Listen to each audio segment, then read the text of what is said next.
We have a very big crowd, so it's going to be a lot of fun. And we're sort of celebrating like the biggest bill of its kind ever signed.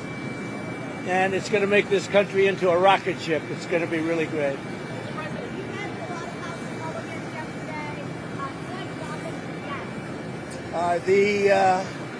I think when you go over the bill, it was very easy to get him to a yes. You know, we went over that bill, and point after point, biggest tax cut in history, great for security, great on the southern border, immigration is covered. We covered just about everything. Again, it's the biggest bill ever signed of its kind. Mr. President, some House Republicans that were concerned about the bill said that they had conversations with you where you made promises.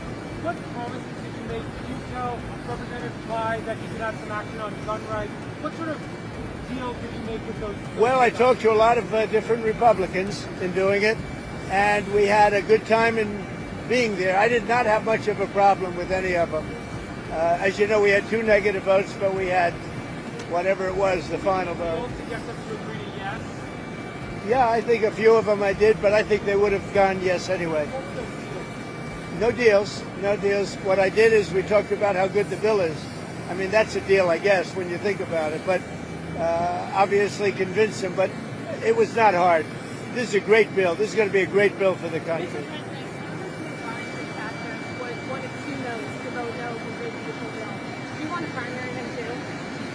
Well, I was disappointed that he did that. There were 2 of them that voted no, so I was disappointed that he voted no. We had a call. It was a pretty long call. We talked about a lot of things, including Iran, and we also talked about, as you know, the war with Ukraine, and I'm not happy about that. I'm not happy about it.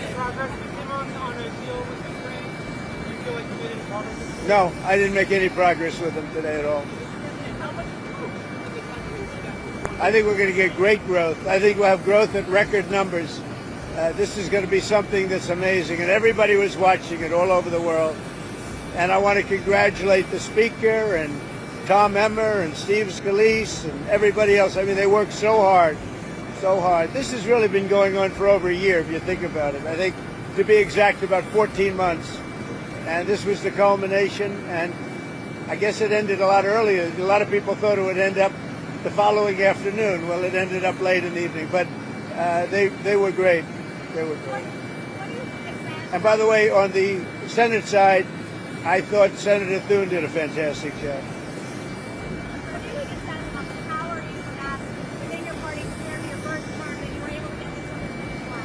I think I have more power now. I do. You know, I could say, oh, gee, I don't know. I think I probably do because we've had a great record of success. You know, my first term was very, very successful. We had the greatest economy in the history of our country. I think we're going to blow it away this term. But, you know, we've proven certain things, and, yeah, I think probably it's got more gravitas, more power. Yeah. So we have a couple of other deals, but my inclination is to send a letter out and saying what tariff they're going to be paying. It's just much easier. We have, far more than 170 countries. And how many deals can you make? And you can make good deals, but they're very much more complicated. I'd rather, and I've been like this from the beginning, I'd rather send out a letter saying this is what you're going to pay to do business in the United States. And I think it'll be well received. I think it's just so many countries.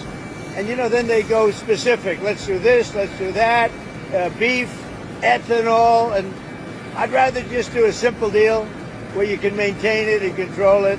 You're going to pay a 20% or 25 or 30% tariff. And we're going to be sending some letters out starting probably tomorrow, maybe 10 a day, to various countries saying what they're going to pay to do business with the U.S.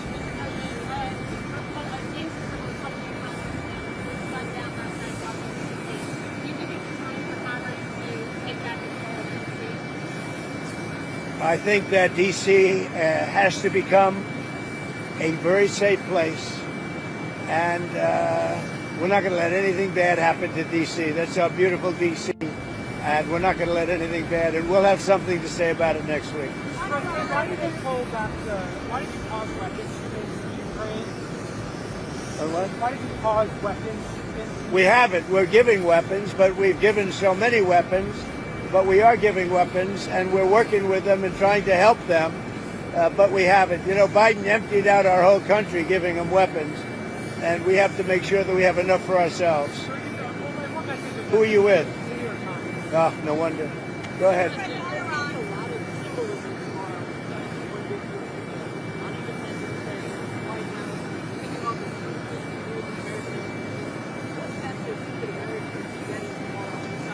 Well, I think it's going to be really a message of proudness. You're going to be proud of your country because our country is doing fantastically well. The economy is great. You saw the stock market today. We're setting records, and in every aspect of our country, we're doing well, despite the fact that we inherited millions of people that shouldn't have been here. And I think we have crime stats that are coming out that are showing the lowest numbers we've had in many years. And that also despite the fact that a lot of people are here that shouldn't have been let into our country. So they're going to be very proud tomorrow. So we're signing at about 5 o'clock. And at about 5 o'clock, we're going to have B-2s and F-22s and F-35s flying right over the White House. And the Speaker and I and John Thune, we're all there together with I think most Republican senators and congressmen and women. And it's going to be a great day. So we'll be signing with those beautiful planes flying right over our heads.